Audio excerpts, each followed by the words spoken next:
I've always liked hiking alone. There's something about being out in the middle of nowhere, with nothing but trees and dirt and wind, that makes me feel cleaner, lighter. When I was younger, I used to hike because it felt like a challenge. But lately, it's more about the silence. My job is loud, my apartment is loud. Even the city when I'm walking home at night feels loud. So once a month, I shut off my phone, throw on a pack, and head into the woods. This time, it was a section of national forest land in northern Idaho I hadn't tried before. I'd seen it on a trail app, and it had a bunch of good reviews, lightly trafficked, well-marked, beautiful forest views. That sounded perfect.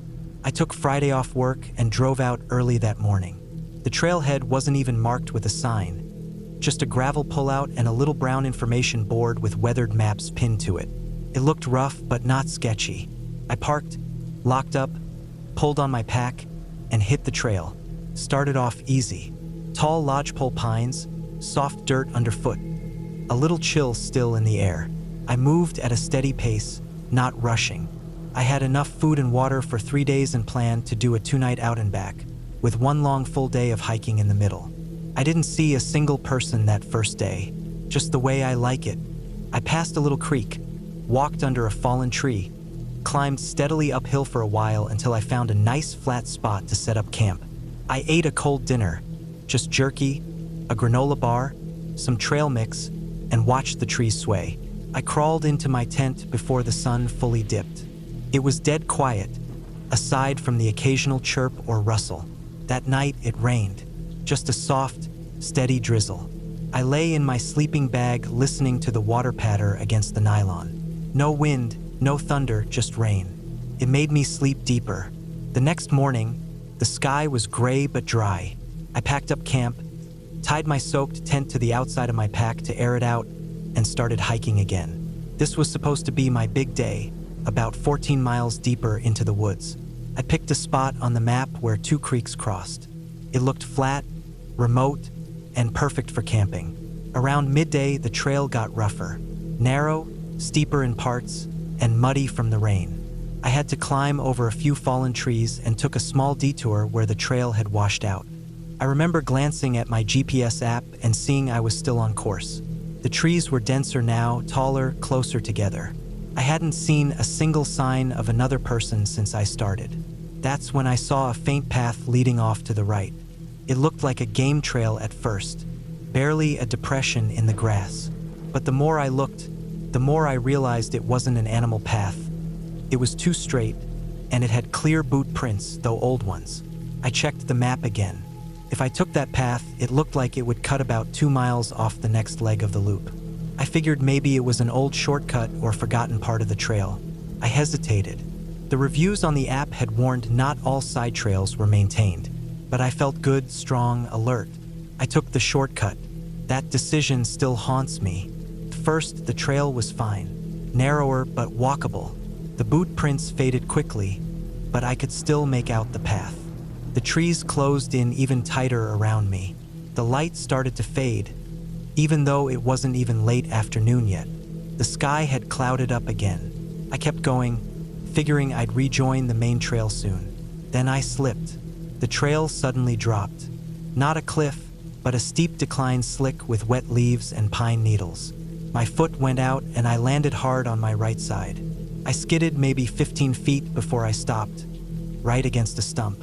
My ribs ached, but nothing felt broken. I sat there for a second, breathing heavy, trying to calm the wave of adrenaline. When I stood up and looked around, I realized I had no idea where the trail was.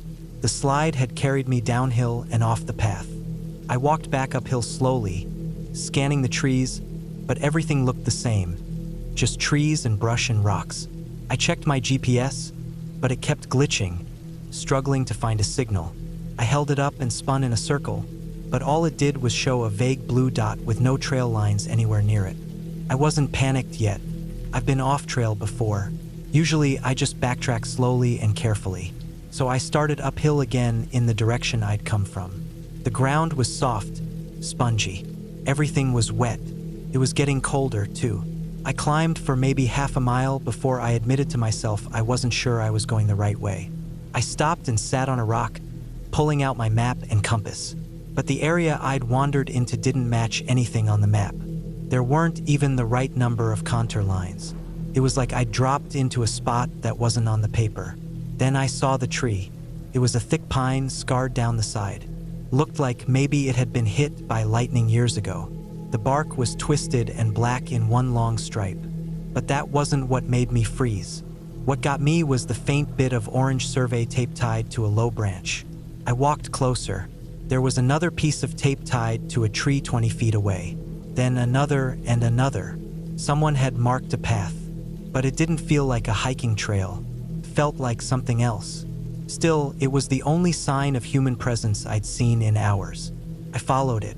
The markers twisted downslope again. The forest changed as I walked. Darker, heavier. I kept hearing sounds I couldn't place. Not animals, not birds. More like cracking, sometimes a soft knocking. I'd stop and look around, but there'd be nothing. No wind, no movement, just me and the trees. I don't know how long I followed the tape. An hour maybe. I was starting to get tired, hungry. I hadn't stopped to eat since breakfast. My watch said it was almost 5, but it felt later. I needed to find a place to camp. I didn't want to sleep here, but I didn't have much choice. I found a small clearing with a bit of flat ground and set up my tent as quickly as I could. I ate dinner cold again, too nervous to light a stove. I kept looking into the trees.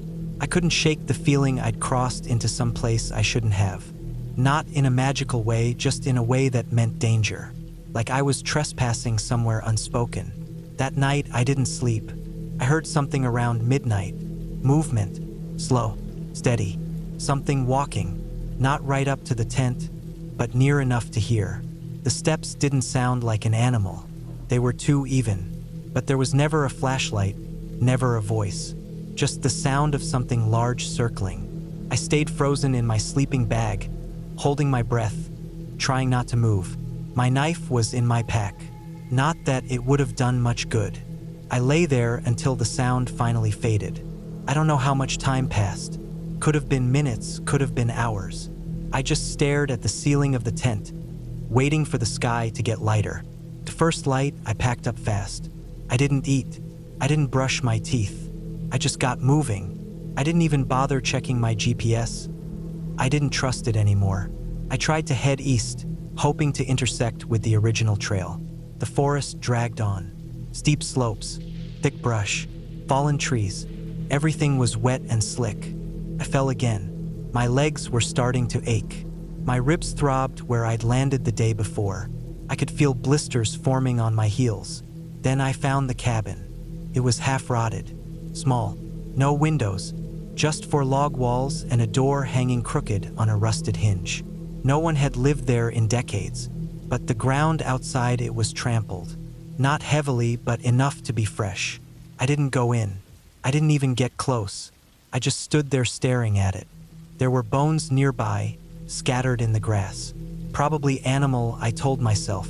Probably. I turned and walked the other way. I didn't care which direction anymore.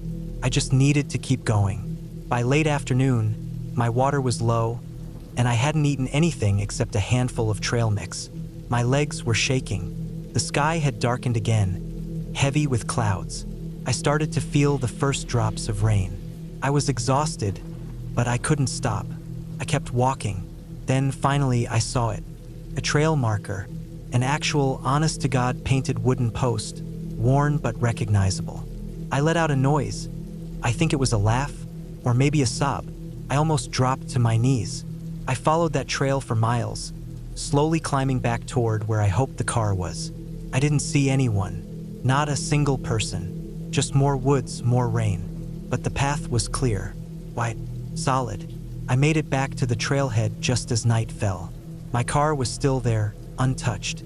I climbed in and just sat there for 10 minutes, hands gripping the steering wheel, staring out through the windshield into the darkness behind me. I didn't turn on music. I didn't look at my phone. I just drove. I never reported what I saw. I didn't think it would matter.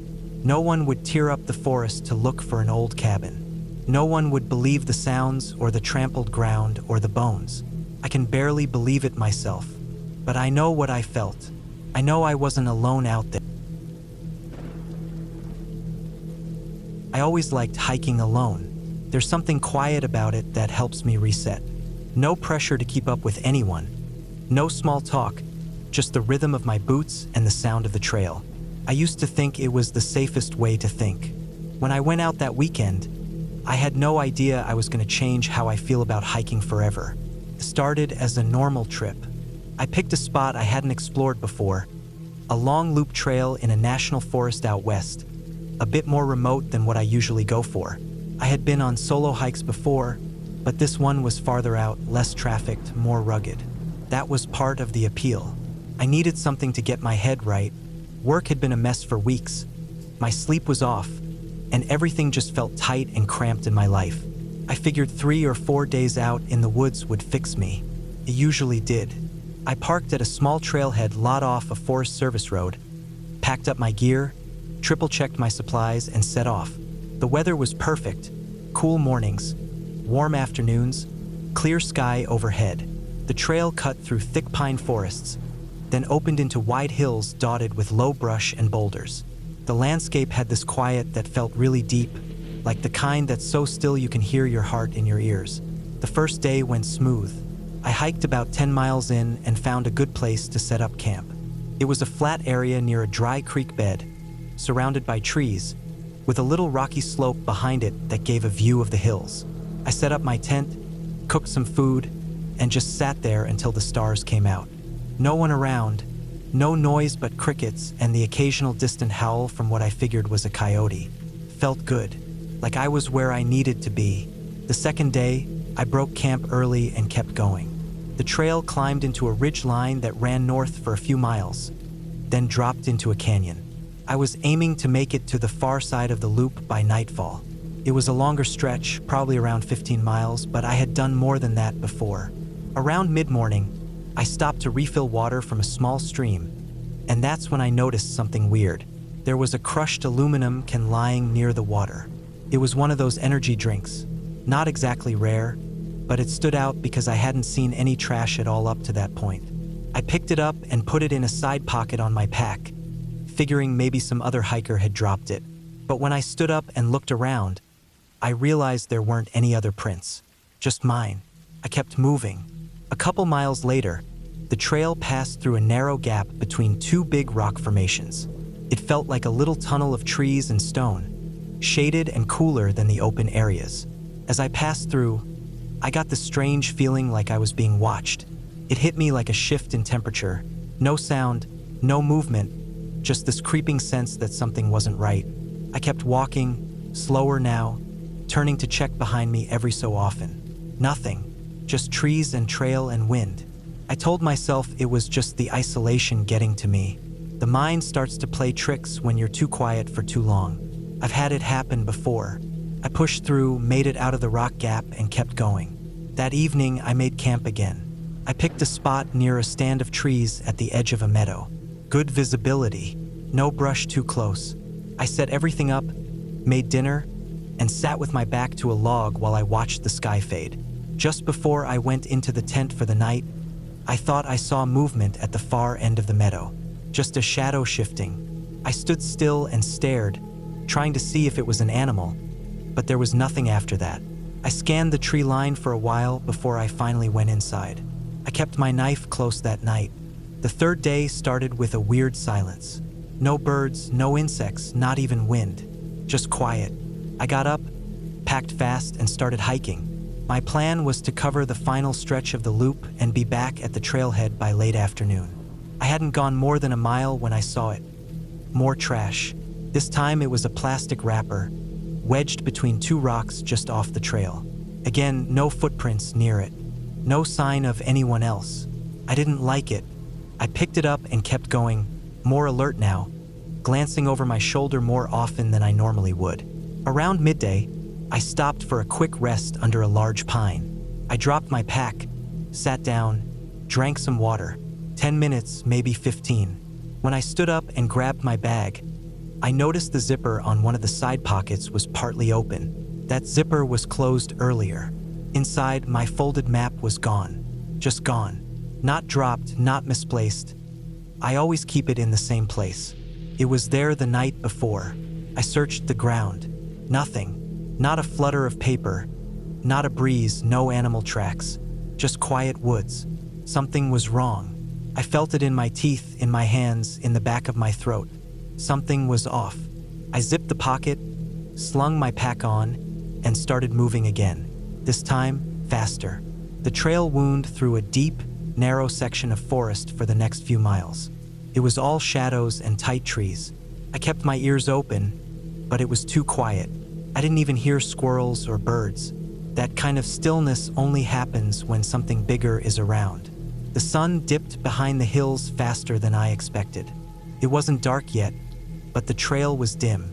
I looked at my watch. I had maybe 2 hours of light left, and according to the GPS, I was still 4 miles from the trailhead. Doable, but only if I didn't stop again. I hiked hard. No brakes, just pushing through. That's when I saw the boot print. It was off the side of the trail, half in some soft dirt, half on a flat rock. Bigger than my own. Deep, fresh. I stopped and scanned the area. Nothing. I listened for movement. Nothing. But I didn't feel alone anymore. Not even close. I kept walking, slower now, my hand close to the knife on my belt. I checked behind me every 10 steps. Still no one. Then I heard it. A soft, slow step in the woods behind me. Then another. Not animals. Not random. Footsteps. I stopped. The sound stopped too. I stood there for probably 30 seconds, straining to hear. Nothing. I moved again. 5 steps. Then another crunch behind me. I bolted. I ran hard down the trail, feet slamming into dirt and rock, branches whipping at my arms. I didn't care about silence anymore. I just ran. I ran until I came around a bend and saw the edge of the woods open up. The trailhead was maybe a quarter mile ahead. And there, standing near the trail, half hidden behind a tree, was a man. He wasn't hiking. No pack. No gear. Just standing there, watching. He didn't move. Didn't step out. Just stood there, still as stone. I didn't stop. I ran past him, eyes forward, heart racing, knife drawn. I didn't look at his face. I didn't say a word. I ran to the trailhead, across the gravel and into the lot. My car was there. No other vehicles. Just mine. I unlocked it, threw my gear in the back, and drove. Fast. I didn't check the mirrors. I didn't slow down until I was halfway to town. When I got back to where I was staying, I dumped my pack out on the floor. I needed to check everything. I needed to know what was touched. The knife was there. My food. My stove. But my backup map, the one I kept hidden in a zipped pocket in the bottom of the bag, was gone. Whoever that man was, he had been close enough to unzip the pack. Close enough to get in. He followed me. He knew where I was going. And I don't think he ever meant to hurt me. At least not right away. I think he just wanted me to know he was there, that he could reach me anytime. That was the last time I hiked alone. I still get out sometimes, but always in a group. Always with someone else. And I don't go off the main trails anymore. I don't camp off trail. I don't hike without checking in, without a signal beacon, without double-checking every piece of gear twice. And I never forget the sound of those slow, careful footsteps behind me in the woods. Because someone else was out there. Someone who didn't need a trail. I don't think I'll ever hike alone again. It was the middle of August when I decided to take a few days off and head out to hike a section of the Appalachian Trail. I live in northern Georgia, and the trailhead at Springer Mountain isn't too far from where I live. I had done a few short weekend hikes before, usually with a friend or a group, but this time I wanted to do it solo. Just me, my pack, and the trail. I planned for a 3-day hike. I mapped out the section I'd be covering, stocked up on food and water, checked my gear, and made sure everything was working: tent, stove, emergency beacon, first aid kit. I even left a copy of my route and expected return time with my brother. I thought I was being smart about it. I thought I had it all covered. The first day went exactly how I hoped. I started early, just as the sun was rising. The air was thick with humidity, but it was still cool, and the trail was quiet. I passed a few hikers in the morning, exchanged the usual nods, then found myself alone for the rest of the day. The woods were alive with the usual summer sounds: cicadas, birds, the occasional rustle of something small in the underbrush. It was peaceful. I hiked about 11 miles that first day, found a nice flat area a little ways off the trail, set up my tent, cooked a simple dinner, and just sat back, listening to the sounds of the forest. There's a strange kind of quiet out there. Constant noise, but none of it human. I remember feeling proud of myself that night. I felt competent, confident, maybe even a little cocky. That changed fast. On the second day, I woke up early again, packed up, and hit the trail. My plan was to cover another 10 to 12 miles, depending on how I felt. I wanted to make it to a specific overlook I had seen on the map. There was a flat ridge up ahead with a view of the valley. I figured it'd make a great campsite. It was around midday when I noticed something that threw me off. I was walking along a narrow section of the trail, thick with brush on either side, when I spotted something in the dirt. It was a boot print, but it was facing toward me. I know that sounds normal. It's a trail people hike in both directions. But the weird part was that I hadn't passed anyone that day.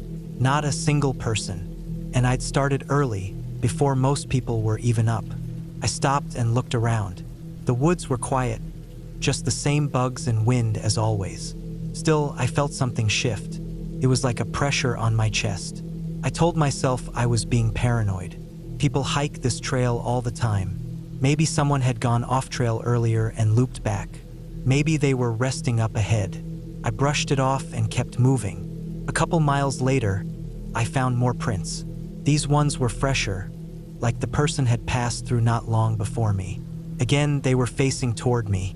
Still no sign of the hiker. No backpack, no gear, no movement in the woods. Just the prints. I started checking over my shoulder more. I stopped taking long breaks. I felt watched, and I didn't like it. By the time I reached the overlook that afternoon, I was on edge. The spot was just as nice as I hoped. Flat, clear, with a view of the whole valley below. I set up my tent and tried to settle in, but I kept looking out into the woods. I didn't hear anything strange. I didn't see anything either, but I couldn't shake the feeling. That night, after I crawled into my tent, I listened hard. Every branch snap made me hold my breath. I knew most sounds in the woods were just animals. Deer, raccoons, maybe even a bear if I was unlucky. But this didn't feel like that. I heard a noise just before I fell asleep, and it didn't sound like an animal. It sounded like a footstep, just one, then nothing. I lay there for a long time, waiting for another sound. It never came. Eventually, I passed out from exhaustion. The next morning, I packed up quickly. I didn't eat. I didn't make coffee. I just wanted to get moving. I had about 9 miles left before I'd reach the end of the section and meet up with a small service road where I planned to catch a shuttle back. Not long into the hike, maybe a mile or two, I noticed something that stopped me cold. A piece of fabric, bright red, was tied to a branch just off the trail. It looked like a bandana or an old shirt, torn and tied like a marker. I hadn't seen it the day before. I was sure of that. I stepped off the trail to look closer. The fabric was weathered, but not old. I looked down and saw more boot prints in the dirt, moving off into the woods. That's when I started to really panic. I didn't want to go into the woods, but I needed to know if someone was out there, if someone needed help, or if someone was following me. I left my pack at the trail and walked maybe 20 yards into the trees. The prints were easy to follow for a bit, then they just stopped. No more fabric, no more trail, just woods. I turned around to go back, and I heard it, another footstep. Behind me off to the left. I froze, listened, then heard another, closer. I didn't say anything. I didn't move. I just listened. Then silence again. I backed up slowly, then turned and started walking fast back toward my pack. I didn't run. I didn't want to make noise. I grabbed my gear and moved as quickly as I could down the trail. I stopped checking the map. I stopped enjoying the hike. My only thought was getting to that road. I kept hearing sounds behind me. Twigs snapping, something brushing against the leaves. But every time I turned, there was nothing. Around mid-afternoon, The trail dipped into a dense part of forest. Darker, quieter. I hated every step. That's when I noticed something even more terrifying than the footprints. My water bottle was missing. I always keep it strapped to the side of my pack with a carabiner. Always. It wasn't there. The strap was still clipped. The bottle was gone. I stopped cold, looked around, dug through my pack. Nothing. It wasn't possible. I hadn't fallen. I hadn't gone through brush. It was clipped on tight that morning. I knew right then that someone had taken it. I didn't know when. I didn't know how. But it was gone and it didn't fall off. I ran. I didn't care about noise anymore. I ran as hard as I could, pack bouncing against my back, legs burning, lungs on fire. I didn't stop for anything. I didn't even check the map. I just kept running until the trail started climbing again. Eventually, I stopped, only because I couldn't breathe. I dropped to my knees, shaking, drenched in sweat. I listened. Silence. I waited 5 minutes, 10. Then I got up and kept going. Slower now. Every step felt like a risk. It was late afternoon when I reached the service road. It was just a gravel path cutting through the trees, but to me it looked like salvation. No cars, no people. I followed it for a mile or so before I saw a small wooden sign and a gravel parking area where a few vehicles were parked. One was a shuttle van. The driver wasn't around, but I sat there until he came back. Didn't explain anything, just asked for a ride back to town. I didn't look behind me once. When I got home, I told my brother I cut the trip short. I said I wasn't feeling well. I didn't tell anyone what really happened. The thing that sticks with me the most isn't the footprints or the fabric or even the missing water bottle. It's what I found when I unpacked my gear that night. Folded inside my sleeping bag, right at the bottom where I would have never felt it, was my missing water bottle. But it wasn't just stuffed in there. It was clean, dry, placed neatly. Someone had opened my tent while I was asleep. They got inside, and they put it back. I never heard them. I never woke up. They were just there, inches away from me, and I never knew it.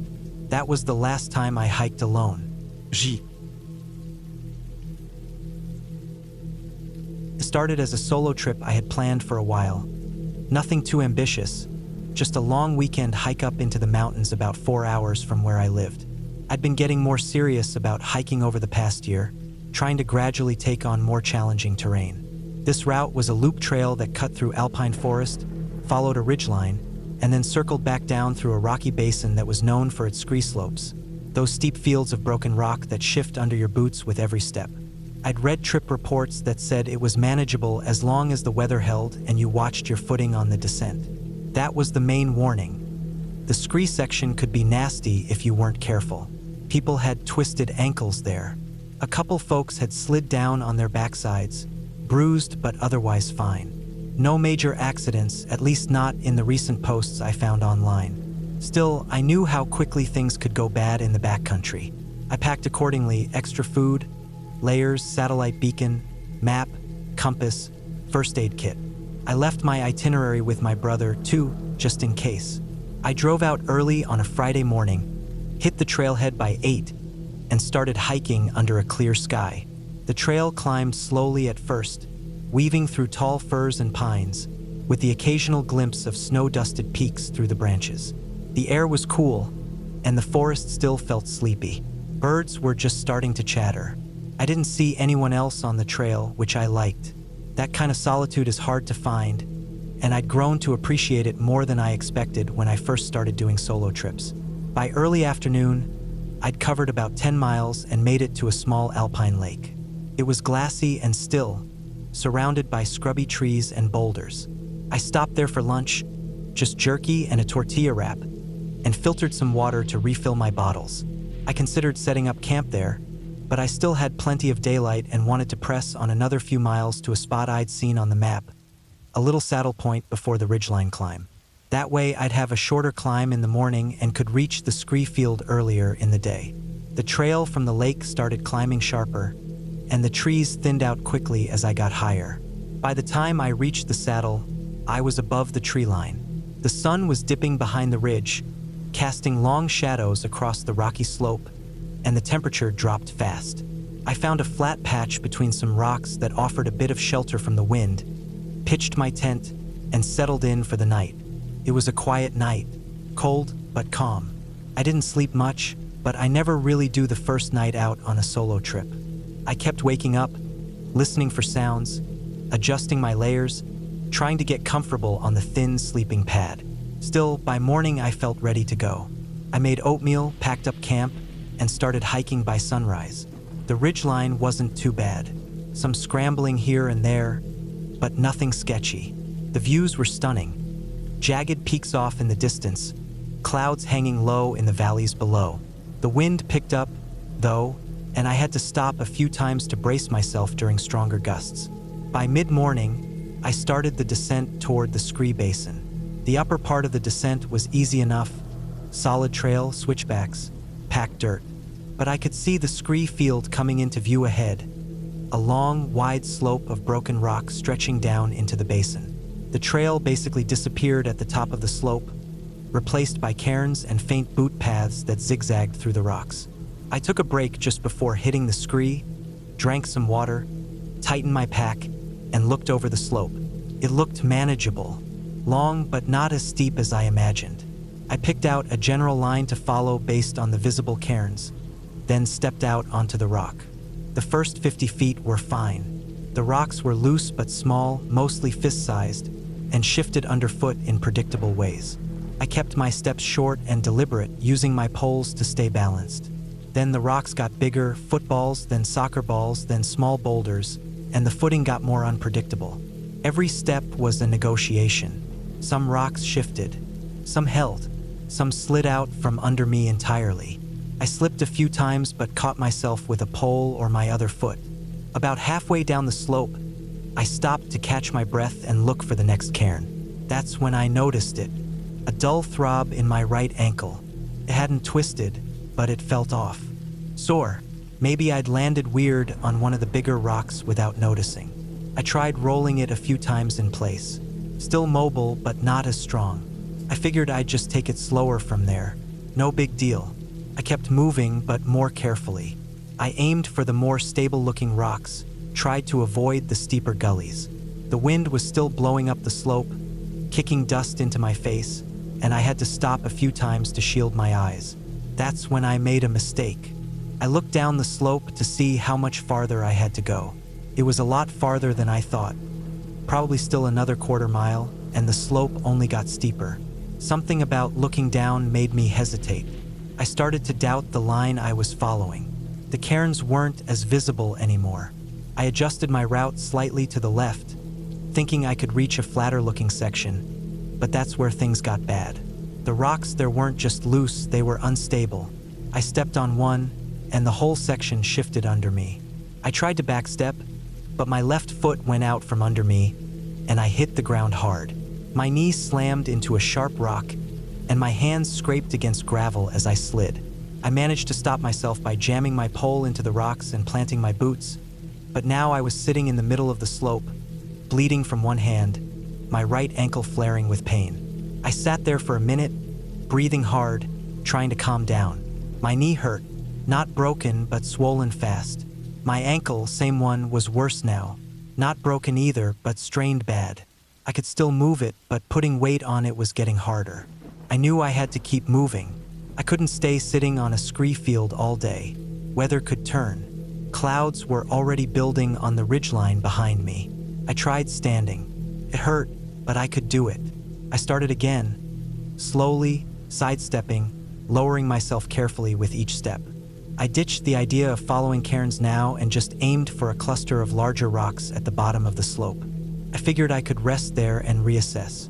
Took me an hour to get down that last quarter mile. I fell 3 more times. Small falls, but jarring. My confidence was gone. By the time I reached the bottom, I was exhausted, limping, dirty, and out of breath. I drank the last of my water and forced myself to eat something, just for the energy. There was no clear trail in the basin, just open terrain with scattered boulders, snow patches, and low shrubs. The map said I had about 5 miles to go before I hit the lower forest trail that would take me back to the car. That was 5 miles of off-trail navigation through uneven terrain with a bad ankle, fading daylight, and no more water.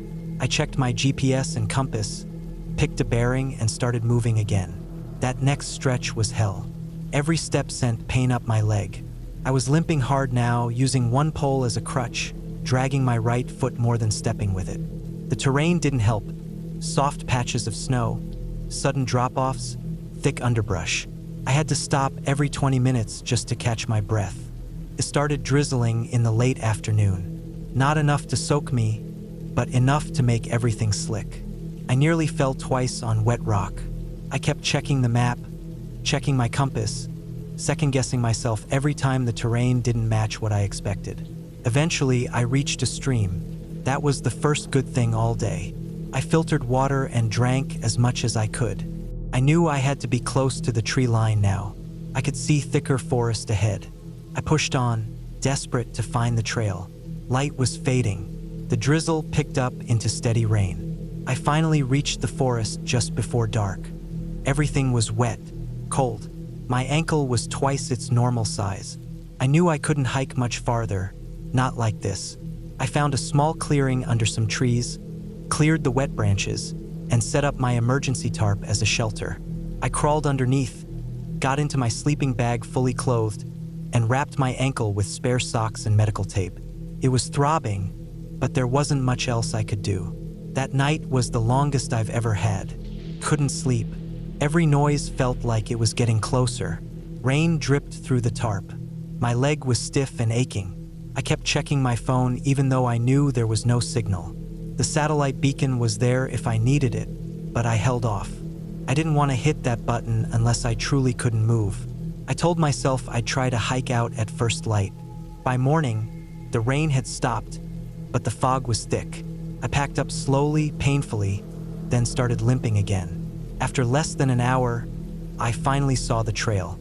Just a thin brown line cutting through the trees. Could have cried. I dropped to my knees and just rested there a minute, overwhelmed with relief. From there, it was 3 miles to the trailhead. I moved slow, gritting my teeth every step, stopping often. The trail was muddy and slick. My boots were soaked, but I knew where I was now. I knew I started as just another hike. I'd been doing a lot of solo hikes that year, trying to get out more, trying to clear my head. Life had been heavy, work stress, relationship stuff, bills. I liked being alone in the woods, far from everything. I didn't have to talk, didn't have to answer texts, didn't have to think about rent or my boss. Just trees, dirt, wind, and my own breathing. I picked a trail in a national forest that wasn't too far from my place. It was about a 3-hour drive from the city, and the trail looped around a mountain ridge, then dropped down through some dense forest and eventually looped back to the starting point. It was about 18 miles in total. The plan was to split it over 2 days, camp halfway in and finish the loop the next day. I'd done longer ones before, so this felt pretty manageable. The first half of the trail went up steadily. It was all wide switchbacks, packed dirt, scattered rocks, and the occasional log. The trees were tall and close together. A lot of pine. Every now and then, I'd pass a clearing where I could see out over the ridge. The air was still cool and smelled like old bark and dry leaves. I had my pack, my tent, and all the gear I usually took: water purifier, first aid kit, bear spray, the basics. I liked being prepared. I didn't see many people out there. A couple passed me early on, maybe around noon, heading the other direction. They looked like they'd camped overnight and were on their way out. After that, I didn't see anyone. I was fine with that. I hiked until about 5 or 6 in the evening. There wasn't a set camping area, but I found a flat spot a little ways off the trail, down in a dip between 2 ridges, where it felt sheltered from the wind. There was a dry creek bed nearby, and I thought about how that would be good if it rained. I always tried to think about runoff and flash floods, but the weather had been dry for weeks. I set up my tent, made a simple dinner, just rice and beans heated over my little stove, and then laid out on the ground watching the sky change. I remember feeling a bit uneasy that night. Nothing specific. It wasn't some creepy noise or anything. It was just a gut thing, like I was too far from anyone. Like if something happened, no one would know where I was. That wasn't unusual. I got that feeling sometimes, especially when the sun started to dip and the woods got quiet. You don't realize how loud nature is until it shuts up. But I was used to it. I brushed my teeth, zipped up the tent, and turned in early. Around 1 a.m., I woke up needing to piss. I didn't want to get out of the tent. It was cold, and I was still half asleep, but I couldn't ignore it. So I unzipped the flap and stepped out. The air had that damp, heavy stillness to it. No wind, no night sounds. I took a few steps away from the tent, relieved myself, and was just about to head back in when I heard something off in the trees to my left. It wasn't an animal sound, not exactly. It was more like movement, something big brushing against branches, maybe 30 or 40 feet away. I froze. I listened hard. It didn't continue. I told myself it was a deer or maybe a black bear. I had bear spray. I had a flashlight. I slowly backed toward the tent, zipped myself back inside, and stayed still. I laid there for a while listening, but it stayed quiet. Eventually, I fell asleep again. The next morning, I packed up early. I just felt like I didn't want to linger. Something about that sound had me on edge, even though I couldn't explain why. I tried to laugh it off while I made breakfast, telling myself I was just spooked by being alone. But the feeling didn't shake. I started the second half of the hike, which dipped down through thicker forest. The terrain got steeper. Roots crossed the trail, and the dirt was looser. My boots slid sometimes if I wasn't careful. I had trekking poles, which helped, but I was focused. The trees were tighter together down there. Less light came through. It had a heavier feel. The further I got into the woods, the more I felt that pressure in my chest. I chalked it up to the bad sleep and the long miles. I kept moving. At around mile 12, I noticed something strange.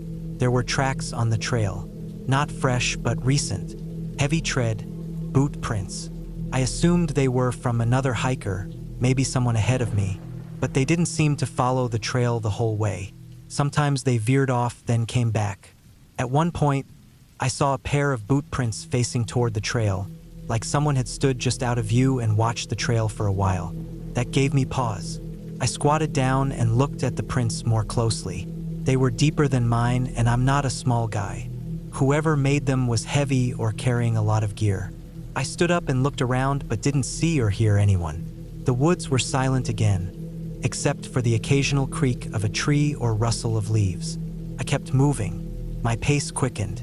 I started looking over my shoulder more often. It wasn't paranoia, not yet, just a sharp awareness. Like I wasn't alone out there. A couple miles later, I came to a section where the trail curved along a narrow ledge with a steep drop on one side. It wasn't dangerous if you paid attention, but you didn't want to lose your footing. That's when I found something that really set off alarms in my head. There was a torn piece of fabric hanging from a branch at about chest height. It looked like it had been ripped from a jacket or a backpack strap. Dark green, frayed at the edges with a few dried spots of something dark. Maybe blood, maybe mud. I couldn't tell. Again, I told myself it could be nothing. Someone snagged their bag and didn't notice. But my gut was screaming now. This wasn't right. I looked around and saw no one. I yelled out. Not words, just a loud noise. To see if anyone would answer, but nothing came back. Not even an echo. Just that heavy silence. I kept moving. About an hour later, I reached a small clearing. It wasn't on the map, not really a landmark. Just an open spot where the trees gave way to a patch of waist-high grass and brush. That's where I saw it. A backpack. It was maybe 10 feet off the trail, half hidden under some dry branches. At first I thought it had been abandoned, but it looked too fresh, not weathered or faded. I stepped off the trail carefully and crouched near it. It was zipped shut and the straps were intact. It looked like something someone had set down, not something lost. I didn't want to touch it, but I did. I checked for ID or a name tag. Nothing. Just a blue water bottle clipped to the side pocket and a sticker on the back. Some hiking brand I recognized. Inside was a sleeping bag, a half-full bag of trail mix, a knife in a sheath, and a rolled-up jacket. I backed away. Something felt wrong. If someone had dropped it, they wouldn't be far. But no one was calling for help. No one had left a note or sign. It looked like someone had hidden it. I got back on the trail and moved fast. My heart was racing now. My legs felt heavy, but I pushed through. I didn't want to stop. I didn't eat. He barely drunk. I just wanted to finish the loop and get out. Then I noticed I was being followed. At first, it was just the sound. Branches snapping behind me, steady and deliberate. Then I'd stop and the sounds would stop too. I turned around a dozen times and never saw anyone. But it was there. I could feel it. I started jogging the flat sections. Every time I slowed down, I'd hear the crunch behind me, like someone matching my pace. I reached the final incline of the loop around 5 p.m. The sun was lower, and the shadows stretched long between the trees. I knew I only had a few miles left. That gave me a burst of energy. I didn't stop moving. At one point, I glanced behind me again and finally saw something, just for a second. A figure standing way back on the trail, almost blending into the trees. Dressed in dark clothes, no pack, just standing there. Then he stepped back, and I couldn't see him anymore. I didn't look back again. I moved as fast as I could without risking a fall. My lungs burned, and my legs felt like rubber, but I didn't stop. I wasn't thinking clearly anymore. My brain was just screaming at me to move. When I finally saw the trailhead sign, I nearly cried. My car was still there, parked alone in the small dirt lot. I threw my pack in the back seat and peeled out without even taking off my boots. I didn't feel safe until I hit the main road and passed a few houses. That night, I couldn't sleep. I kept thinking about the backpack, the footprints, the torn fabric, and that silent figure in the trees. I kept imagining what could have happened if I'd camped a second night, or if I'd investigated the clearing more, or if I'd been slower. I didn't report anything. I should have. Maybe someone else went missing out there. Maybe I could have helped. But at the time, I just wanted to forget. I didn't want to talk to anyone or fill out forms or go back there with rangers. I haven't hiked alone since. Even now, years later, I still wonder who that was out there, what they wanted, if they were waiting for someone slower or more curious. I think about how silent the woods were that night, how easy it would be for someone to vanish out there. No ghosts, no monsters, just someone real, someone watching, someone waiting. And I think about how close I